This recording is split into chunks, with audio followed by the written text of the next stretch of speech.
Greetings, brave adventurers! My name is FoxyBard, and I know, it's been a while. Sorry about that, I needed a break.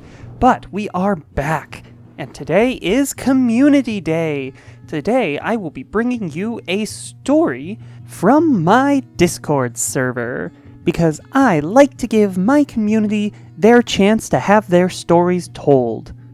This is a little bit shorter story today, and it comes with both a story and a question, and I want you all to try to answer that question. So, put your thinking caps on and grab a seat around the fire as we dig into this tale of role-playing. Today's story comes to us from the user Terrifying Taya. I think I said that right. And it didn't have a name, but I gave it one. Brother is a dingus.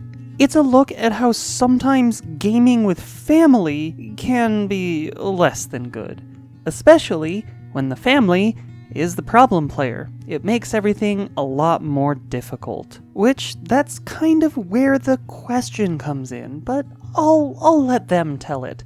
Tale start. Sorry for the long post. Oh, sweetie, it's not that long. But I have a question and a milquetoast horror story. Question. How do you deal with a problematic player who's also a family member? I joined a game late with my siblings. The game consists of me, Bard, my sister, Wiz, her partner, Barb, her brother, Druid, his wife, Ranger, my sister's friend, Rogue/Cleric, and the DM, pretty good guy and a fairly good DM. I apologize if when I say Bard it sounds like Barb, and vice versa, which is gonna happen. Sorry about that. My brother, the Druid, makes a lot of passive-aggressive remarks towards us during games. Whenever I heal anyone, he huffs a bit and says, "Don't bother with healing, I can do it." Which would be fine, except he's usually wild-shaped or polymorphed and frontlining. Whatever, it's no big deal. I can play support caster rather than pure buff/debuff caster.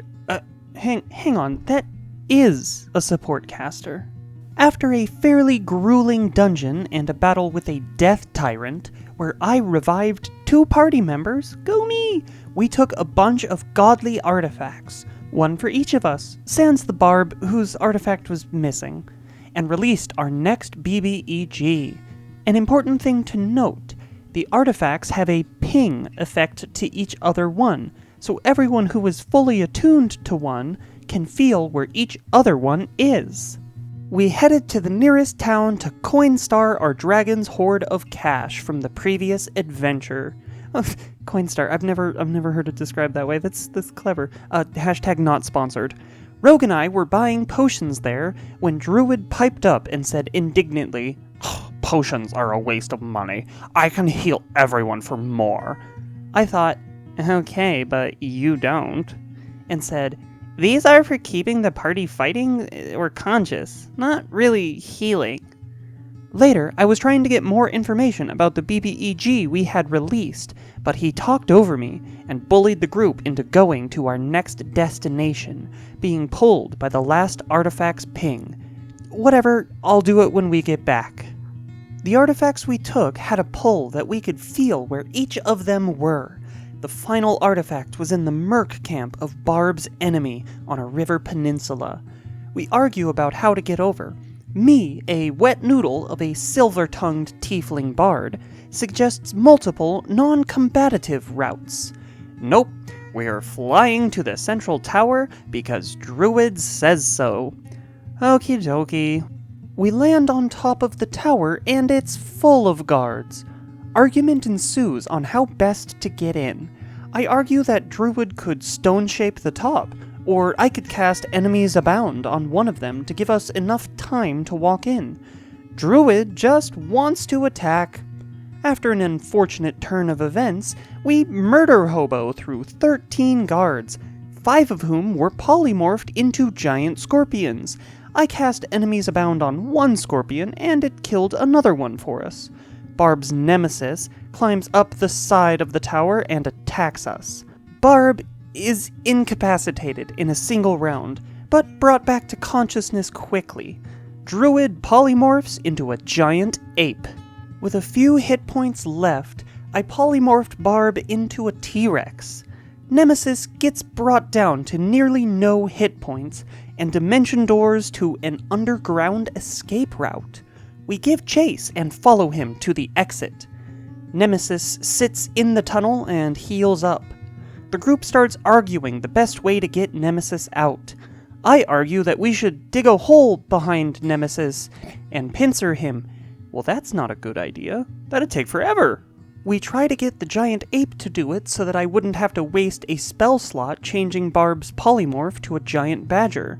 When it was obvious that Druid wasn't going to help, I begin to state that I drop the polymorph.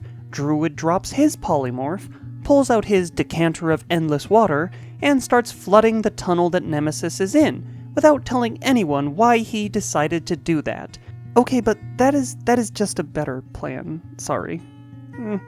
Nemesis is forced out of the tunnel, battle ensues, and I set up Barb for a kill on Nemesis. We get the final artifact, Barb gets a trophy head, and we leave. We head back to the city we were previously in, and I ask the DM to go do the research on the BBEG. We don't get much other than a possible name, which I was excited about. Druid: Great, now we know exactly as much as we did before. Me: No, we have a lead. Druid: Yeah, and no one asked for it. Snidely enough that all the in-person players went silent. My dude, you have a name! A name is an incredible amount of information when you're trying to figure out who someone is. Come on. I came to the game late, but these seem like recurring themes. My sister said his character has no backstory and little thought put into the character concept. He's apparently acted crappy about other attempts by Rogue and Wiz to get more information about the world from the DM. The DM has asked Wiz if Druid even wants to be in the game, as well as asking our group chat if anyone in the party just wanted to do dumb crap and kill monsters, rather than having a ton of plot hooks left hanging. And the reason why the Rogue multiclassed into Cleric? Because both Wizard and Rogue realized that the healer wasn't healing, and PCs were going to die unnecessarily. Wizard almost multiclassed Cleric, but Rogue pulled the trigger. Ultimately, it seems like he wants to play a murder hobo video game where he's the main character, rather than a cooperative TTRPG, and it's hurting the group. My sister said that while she loves playing, she's actually kind of apprehensive of our sessions because of him. For me, I shouldn't be upset after a session, especially when I've done multiple super cool things during that session. I don't know. Thoughts, I guess? And tail end. Now, before I give my thoughts, I want all of you to take this time to scroll down to the comments and tell me what you think OP should do, because they're legitimately curious. They want to know. So I'm gonna sit here and wait for you to all do that. Do do do do do do do do do do do do do do do do do. All right, you done? Cool. My thoughts. Yeah, kick him to the curb. I know how hard that is. I know that sometimes playing with family is especially difficult to kick someone out of a group, but he doesn't want to play with y'all. He doesn't want to play a TTRPG, like you said. And when that's the case, you do just have to remove him. It'll be better for the group. Sure, you might lose Wiz also, but it almost sounded like she wanted to play the same kind of game that you all did, while he didn't. Also, what the crap is up with most of my stories now having problem players be druids? This is new, this is different, I'm not used to it, but you know what? As someone who does enjoy playing rogues, I will accept it. So that's my take. If you didn't take the opportunity to leave a comment down below, you're bad at following instructions, but you can still do so. Do you think I called it right? Would you have done something different? Would you have, I don't know, been extremely passive-aggressive in response to his passive-aggressiveness and just escalate the situation further and further in a never-ending cold war of passive-aggressiveness until one person cracks and someone Don't do that. That's a very bad way to handle it. Yeah, I think sitting him down and just having a conversation and saying, look, you clearly don't want to play the same game as the rest of us, so go play a different game, is just the only way to handle it. It's how it has to be sometimes. It's especially rough with family, but you do have to kick him. That'll be it for FoxyBard today. Except, I still have to sing you a song. I'm not apologizing for what's about to happen. I wanna be the very best tale-teller ever known. To fight cringe is my real test. To simp for Pathfinder is my cause. I will travel across the net, but mostly just Reddit. These horror tales are so dang bad, I simply do not get it. FoxyBard, gotta tell 'em all, gotta tell 'em all. FoxyBard, that's where I'm gonna end it. That was okay. Anyway, all that aside, don't forget to like the video if you liked the video, subscribe to the channel if you have not yet done so, and ring the bell notification icon if you would like to be notified whenever I upload a new video. Let me know what you thought in the comments down below. What should OP do? And this story, like every other Community Day story, comes from the FoxyBard Discord server, which you can join. The link for that is in the video description.